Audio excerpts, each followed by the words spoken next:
جی ناظرین، آج آپ کو بتائیں گے کہ راولپنڈی میں دو انوکھے واقعات ہیں جس پہ بہت ہی سوشل میڈیا پہ آپ نے دیکھا ہوگا، بڑی اس کی چرچا ہو رہا ہے۔ ایک کہ جو دو لڑکیوں نے آپس میں شادی کر لی، ٹیکسلا کی وہ رہائشی ہیں، ایک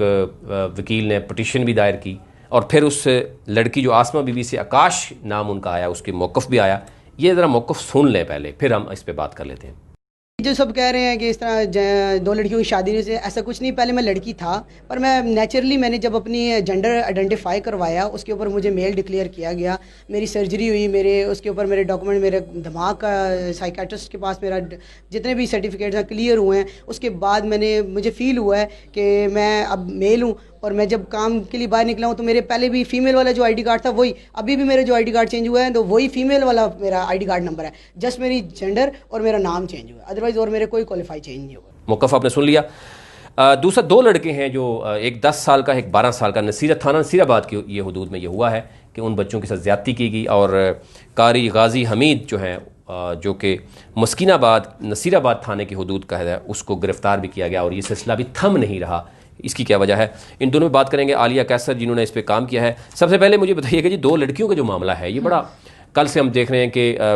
گزشتہ ہفتے سے چل رہا ہے کہ جی دو لڑکیاں ہیں، انہوں نے شادی کر لی اور اسلام اس کی اجازت نہیں دیتا، اور پھر پٹیشن بھی ہو گئی۔ یہ ذرا تفصیلات اس کی کیا ہیں؟ اچھا دیکھیں، اسلامی طور پر تو ظاہر ہے یہی سوال جو ہے وہ جو ریٹ پٹیشن جو دائر کی گئی ہے اس میں یہ وکیل نے موقف اختیار کیا ہے کہ اس کو شریعت جو ہے اس بات کی اجازت نہیں دیتی، اور فائنلی جو کورٹ ہے انہوں نے 15 جولائی کو جو ان کو دونوں کو طلب کیا، یعنی آج کے دن میں انہوں کو کورٹ کے سامنے پیش ہونا تھا۔ لیکن اس سے پہلے جیسے کہ آپ نے موقف بھی سنوایا، 27 سال عمر ہے، آسما بی بی ان کا نام تھا، اور نیہا نامی لڑکی سے انہوں نے شادی کی، ٹیکسلا سے تعلق ہے دونوں کا۔ اگر ہم اس حوالے سے بات کرتے چلیں تو ڈسٹرکٹ راولپنڈی میں جی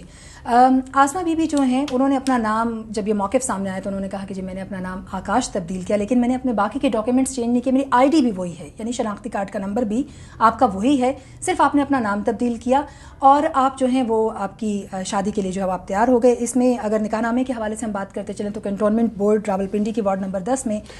آسما بی بی جو آکاش لڑکا بن گیا، اس کی عمر کتنی ہے؟ 27 برس ان کی عمر ہے، لیکن ان کا کہنا یہ ہے کہ میری باقاعدہ طور پر جو فزیکل جو آپریشن ہے، جو سرجری ہے وہ میں نے کروایا، جینڈر چینج جو آپریشن ہوتا ہے، اور باقاعدہ طور پہ میرے جو سائیکیٹرسٹ ہیں ان سے ٹیسٹ بھی ہوئے جس کی رپورٹس بھی موجود ہیں، جس کا مطلب یہ ہے کہ میں ایک تھرو پراپر جو پروسیس ہے پورا اس سے باہر ہو کے جو ہے میں گیا ہوں، باقاعدہ کام بھی کر رہا ہوں۔ جو پہلے آسما بی بی تھی اب آکاش ہیں، اور کچھ لوگوں کے مطابق وہ علی نقاش ہیں اس وقت ان کا نام۔ تو وہ ان کا کہنا یہ ہے کہ میں جی جینڈر پروسیس چینج کرنے کے بعد، جو اس پروسیس کے بعد میں نے شادی کی ہے پسند سے، اور اس کے بعد اب لوگ جو ہیں ویسے جینڈر یہ اس کو چینج کرنے کے حوالے سے وہ پاکستان میں اس حوالے سے کیا قوانین ہے، یا اسلام کے حوالے سے کیا ہے، وہ ہو سکتا ہے؟ ویسے دیکھیں، جینڈر اگر ہم اسلام کے حوالے سے بات کریں تو یقیناً ہمارا ماننا یہ ہے، اور مکمل دین پر جو ہے وہ ہمارا ایمان ہے کہ اللہ تعالیٰ نے جس طرح جس کو پیدا کیا ہے اس کو اس کی ذات میں مکمل آزادی بھی دی ہے اور مکمل کیا ہے، تو اس پر ذرا ہم بات کریں گے تو بہت بڑی بات ہو جائے گی، عالم دین اس پر ایک بہتر جواب جو ہے وہ دے سکتے ہیں۔ لیکن جہاں تک بات ہے دنیا بھر میں کئی ایسے قوانین بھی کام کر رہے ہیں، کئی ایسے ممالک بھی ہیں، اگر ہم صرف بات کر لیں کئی مغربی معاشروں کی تو وہاں یہ بہت عام سی بات ہے، جب ہم LGBT رائٹس کی بات کرتے ہیں تو یہاں تک کہ ہمارے پڑوسی ملک میں بھی اس کی ایکسیپٹنس جو ہے ہمیں دکھائی دیتی ہے کہ سیم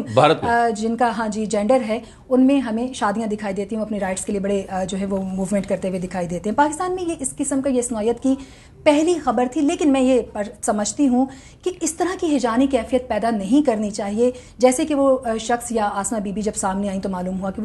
وہ لڑکا ہیں اور وہ ایک پروسیس سے گزر کے جو ہیں وہ لڑکا بنے ہیں۔ اس کی پہلے انویسٹیگیشن ہونی چاہیے تھی، بجائے اس کے کہ اس خبر کو اتنا پھیلایا گیا کہ عام جو ینگسٹرز ہیں ان میں بھی، پیرنٹس میں بھی، معاشرے کے حوالے سے بھی بڑی منفی جو ہے جب نکاح نامہ موجود ہے پھر انہوں نے باقی چیزیں ڈاکومنٹس چینج نہیں کیے، اس میں آسما بی بی آ رہا ہے، تو ڈیفینیٹلی یہ سوالات اٹھتے ہیں، میڈیا کے لیے خبر جو ہے وہ بنتی ہے کہ یہ کیا ہو رہا ہے۔ تو آپ کو کیا لگ رہا ہے کہ یہ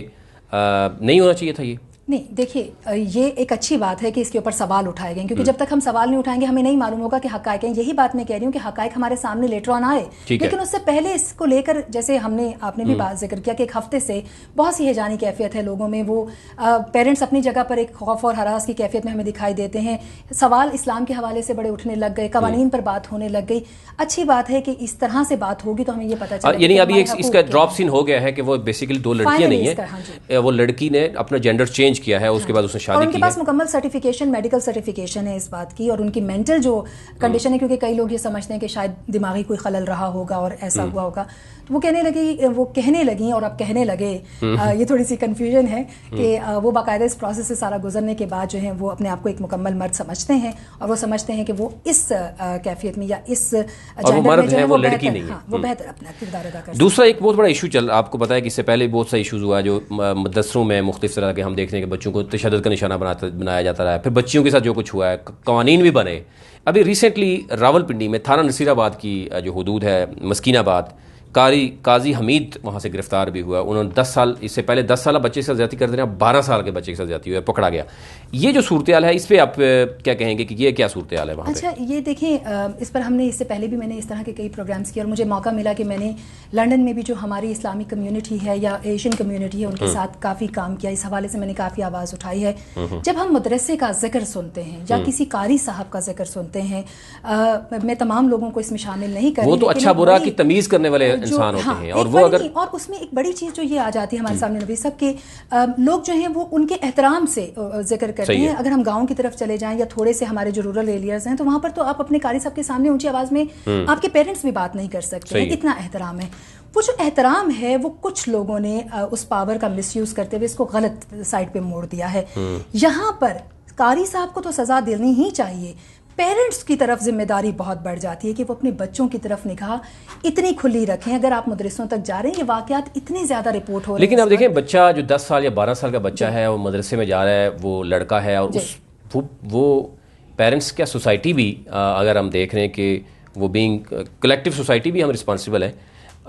لیکن پھر بھی اس طرح کے انڈیویجول, اگر ایک بچہ 10 یا 12 سال کا اس کو بلیک میل کیا جائے اس طریقے سے, وہ بچی بھی ہو سکتی ہے, تو اگر وہ ایک انڈیویجول کے لیے قوانین اگر آپ سخت نہیں کریں گے. اس سے پہلے آپ نے دیکھا ہوگا تھانہ پیر ودائی میں کچھ چند دن پہلے ہم نے اس پہ رپورٹ کیا, وہاں پر بھی اسی طرح کا ایک واقعہ ہوا.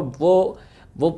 قاری امام مسجد بھی ہیں, اور وہ گھر جاتے رہے ایک خاتون کے, اس کہاں بچی تھی 10 سال کی, اس کے ساتھ اس نے زیادتی کا نشانہ بنایا. اب کہاں پہ آپ وہ کریں گے؟ یہ دیکھیں, میں یہی بات کرنا چاہ رہی ہوں کہ ہم قصور والا واقعہ بھول نہیں سکتے ہیں کہ جہاں پر ایک بڑی تعداد میں بچے ہیں, یہ 2 4 5 10 12 نہیں ہیں, بلکہ ہم 100 سے زائد بچوں, 200 سے زائد بچوں کی بات کر رہے ہیں جو کہ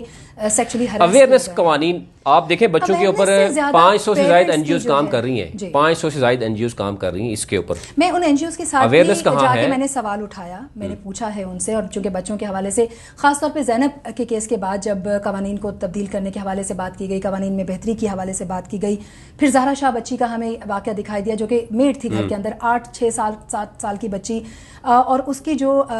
سینسٹیو پارٹس ہیں ان میں تشدد کیا گیا جس سے وہ بے ہوش ہوئی, اور اس کے بعد اس کے بعد پوسٹ مارٹم رپورٹ. جو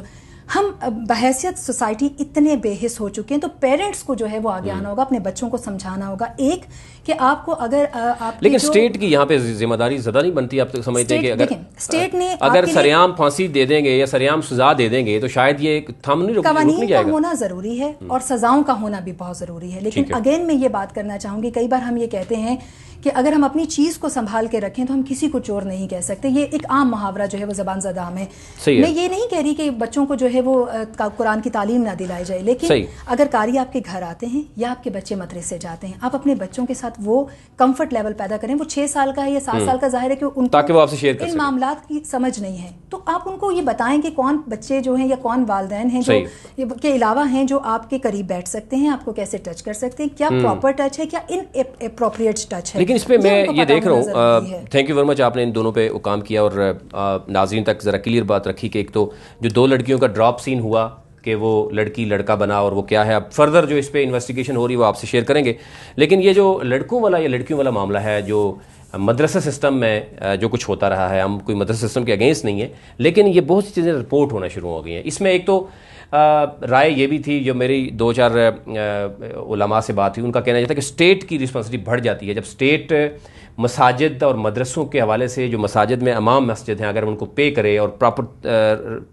ایک رول اینڈ ریگولیشن کے تھری ان کی اپوائنٹمنٹ ہوگی اور ان کو چیک اینڈ بیلنس ہوگا, تو ڈیفینیٹلی یہ مسائل پیدا نہیں ہوں گے. جب مدرسے یا مساجد اپنی مدد آپ کے تحت چلائی جاتی ہیں, اسلامک کنٹری ہے یہ, اور وہاں پر وہ پھر اپنی مدد آپ کے تحت یہ سارا کچھ ہو رہا ہے, فنڈنگ کہاں سے آتی ہے یہ بھی سوال اٹھتا ہے, بچے کیا کرتے ہیں یہ بھی سوال اٹھتا ہے. اور جب آپ اسٹیٹ وہاں پر